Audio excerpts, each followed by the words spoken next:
Olá pessoal, tudo bem? Hoje iniciaremos um ciclo de vídeos sobre as mais estranhas e bizarras teorias sobre Jesus. Muitas dessas teorias foram criadas por acadêmicos. Sim, há acadêmicos extremamente fantasiosos. Mas antes de começarmos aqui o nosso ciclo de vídeos, deixa eu ler aqui um trechinho da Bíblia. Isso, um trechinho da Bíblia. Vamos ler um trecho aqui de Marcos, capítulo 8. Capítulo 8, versículo 27 até o 30. Aguenta aí. Jesus partiu com seus discípulos para os povoados de Cesareia de Filipe e no caminho perguntou aos seus discípulos: quem dizem os homens que eu sou? Eles responderam: João Batista. Outros: Elias. Outros ainda: um dos profetas. João Batista, Elias, um dos profetas. E vós? Perguntou ele: quem dizeis que eu sou? Pedro respondeu: tu és o Cristo. Elias, João Batista, um profeta, Cristo. Então proibiu-os severamente de falar a alguém a seu respeito. Então nós estamos tendo aqui, então já no livro de Marcos, uma tentativa de decifrar o enigma Jesus. Uma resposta que naquela época, os discípulos, que eram as pessoas mais chegadas a Jesus, ainda não possuíam a resposta. Tentavam decifrar o mito Jesus. Ano passado eu li um livro muito bacana aqui do Paulo Smith, Cogumelo Jesus e outras teorias bizarras sobre Cristo. Este livro foi lançado em 2018 no Brasil pela HarperCollins Brasil. O Paulo Smith, ele lançou outros livros antes desse e um deles fez bastante sucesso. O livro dele que fez bastante sucesso foi o Guia Politicamente Incorreto dos Presidentes da República. Mas ele era um escritor polivalente. Ele escreveu a biografia do Victor Hugo, a biografia do Alexandre Dumas. Ele escreveu um livro sobre Jack o Estripador, a verdadeira história, e escreveu também romances. Tem aqui o nome de um romance aqui, que eu também não li. O único livro dele que eu li foi este aqui, Anjo Negro. O Paulo Smith era um paulista que morava na Bahia. Eu estou dizendo que morava, porque quando eu terminei de ler o livro, eu tentei entrar em contato com ele para convidá-lo para fazer uma live aqui no canal.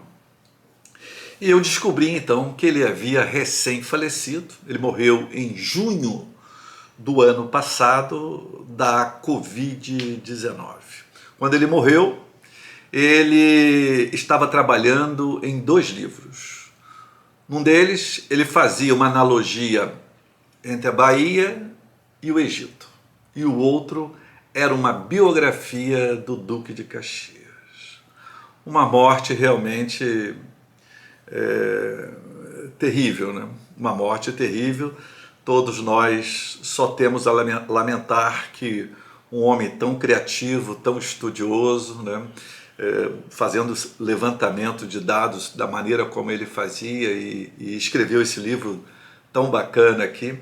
Essas teorias todas que ele fala aqui, eu já mais ou menos já tinha ouvido falar, mas ele traz com bastante detalhes. E este livro eu vou usá-lo como um guia, como um guia para esse ciclo de vídeos. Então, manifesto aqui a minha inconformação pela morte do Paulo, a morte precoce. Ele morreu com 56 anos, jovem, portanto. Pelo que eu soube, não havia nenhuma comorbidade que pudesse acelerar a morte dele pela Covid. Realmente uma grande fatalidade. Eu vou estar trabalhando com o livro do Paulo Smith. Se vocês quiserem depois adquirir o livro dele e lerem, para melhor acompanhar aqui o nosso ciclo de vídeos, né? Cogumelo Jesus e outras teorias bizarras sobre o Cristo, né? Sobre o Cristo. Uma das teorias que o Paulo conta no seu livro é uma que foi trazida por um grande acadêmico, inicialmente pelo menos era um grande acadêmico, o John Marco Allegro. John Marco Allegro. Ele era uma sumidade. Ele, quando tinha 30 anos, era um erudito inglês, quando ele tinha 30 anos, ele foi convidado pela Escola Bíblica de Jerusalém para organizar, traduzir e publicar os manuscritos do Mar Morto. Aqueles manuscritos que foram descobertos lá em Qumran, nas proximidades ali do Mar Morto, tamanha importância. Ele foi convidado para integrar um seleto grupo, com mais 8 pesquisadores do mundo todo, para trabalhar com esses manuscritos. Quer dizer, o cara não era fácil. O John Marco Allegro não era fácil. O John Marco Allegro vai ser o professor titular de filologia da Universidade de Manchester, lá no Reino Unido. Ele era um cara extremamente reconhecido. Mas o John Marco Allegro era um sujeito levado à breca. Ele tinha ali uns parafusos que não estavam encaixando muito bem. Era um sujeito muito egocêntrico, extremamente fantasioso, muito beligerante. Ele era muito briguento, né? E ele foi convidado para fazer um trabalho de equipe, né? Então, nesses trabalhos de tradução, você reúne um grupo, e esse grupo, então, vai encontrando a melhor tradução, certo? Um, às vezes, pode ter uma tradução, o outro tem uma outra, o outro tem uma outra. Então, há ali uma divergência e eles vão tentando chegar num denominador comum para poder montar um texto que tenha uma coerência, que tenha uma linearidade, um texto que esteja dentro do aceitável academicamente. Você não pode colocar dentro de um texto algo que vai ser contradito no próprio texto. Então, é um trabalho ali um pouco lento, um trabalho de muito esmero, um trabalho de muita atenção, e que você tem, às vezes, que ceder nas suas posições, porque o outro apresenta, às vezes, argumentos que são mais sólidos, argumentos que estão mais bem embasados. O John Allegro não queria saber de nada disso. Para ele, a verdade estava com ele, né? A maneira como ele interpretava era a única correta. E ele não aceitava de forma nenhuma a opinião dos demais colegas, porque ele acreditava, e não só acreditava, como brigava de forma radical pelas suas ideias, pelas suas teorias, pelas suas traduções. Ele ficou tão injuriado com o grupo que abandona o grupo, e 2 anos antes do grupo lançar a tradução oficial daqueles manuscritos, ele vai publicar um livro cheio de erros grosseiros, na opinião de vários acadêmicos, e esses acadêmicos vão cair de pau em cima deste livro do John Allegro, mostrando as incoerências, as falhas da sua tradução, e o volume de incorreções encontradas vai superar em muito, do ponto de vista do tamanho, o livro do John Allegro. Mas o John Allegro não se deixa abater. Ele vai defender uma série de teorias que a academia vai recusar tremendamente. Ele vai dizer o seguinte: os essênios eram chegadíssimos na prática de atos libidinosos.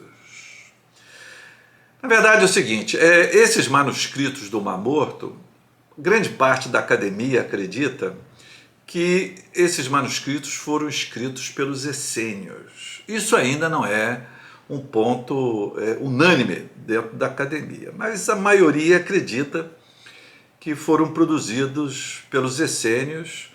Então aquele grupo que guardava e que produziu aqueles textos provavelmente foram essênios. O John Allegro tinha certeza que eram essênios e ele começou a fazer uma série de traduções que apontavam esses essênios como adeptos de práticas sexuais centrais no seu culto. Apesar de alertado que grande parte dos essênios eram celibatários e tratavam o sexo de uma forma muito reservada, ele não aceitou essas ponderações e entrou em choque com os demais membros da academia. Uma outra teoria do John Allegro é que os essênios guardavam muito ouro e muita prata. Um grande tesouro se escondia ali nas proximidades do Mar Morto. E o pessoal da academia dizia para ele: olha, esses essênios aqui vivem numa maior miserê, esses essênios não têm grana, eles vivem uma vida ali de renúncia e tal. Ele não aceitava isso de maneira alguma. Se manda lá para o Mar Morto e vai procurar o tesouro lá no Mar Morto. Cria uma maior quiproquó lá, briga de cá, atrapalha de lá, atrapalha de cá. E claro, não encontra tesouro nenhum. Em 1979 ele vai lançar um livro que fez muito sucesso, chamado O Mito Cristão e os Manuscritos do Mar Morto. Este livro do John Allegro é citado até hoje aqui no próprio YouTube. As pessoas o citam dando bastante credibilidade a ele, que ele está falando realmente a verdade, né? Que o John Allegro é a voz da sabedoria da academia, que na verdade foi um injustiçado, que cometeram contra o John Allegro uma série de calúnias e que o seu livro revela a mais profunda verdade acadêmica. Nós sabemos que isso absolutamente não é verdade. Neste livro, que ele vai reforçar as suas ideias errôneas, que havia sido totalmente desmontada pelos acadêmicos logo que ele publicou o seu livro, bem antes. Em 1979, ele vai lançar o seu livro, o outro livro, e ele vai pregar, inclusive, vai reforçar a ideia de que Jesus trata-se de uma ficção que foi criada em cima de um fato real. E o fato real era o seguinte: um líder essênio, chamado de o Mestre da Justiça, no ano 88, antes da Era Comum, esse líder essênio, chamado Mestre da Justiça, foi condenado e crucificado por Alexandre Janeu, rei da Judéia, um rei macabeu, do período lá dos macabeus.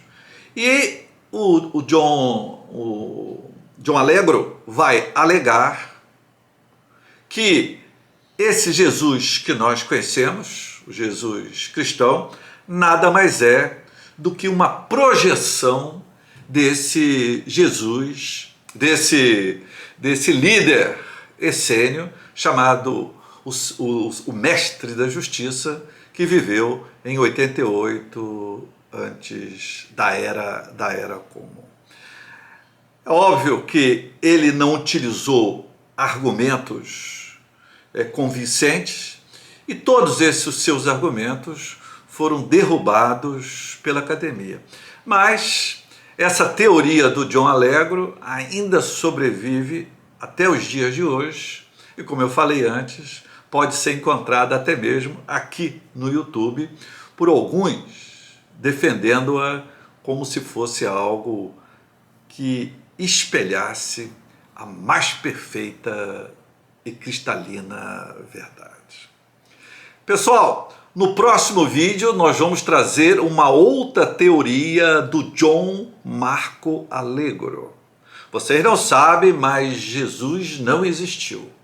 Jesus era, na verdade, um cogumelo alucinógeno. Jesus era um cogumelo alucinógeno. Pessoal, não perca o próximo vídeo, tá certo? Tchau!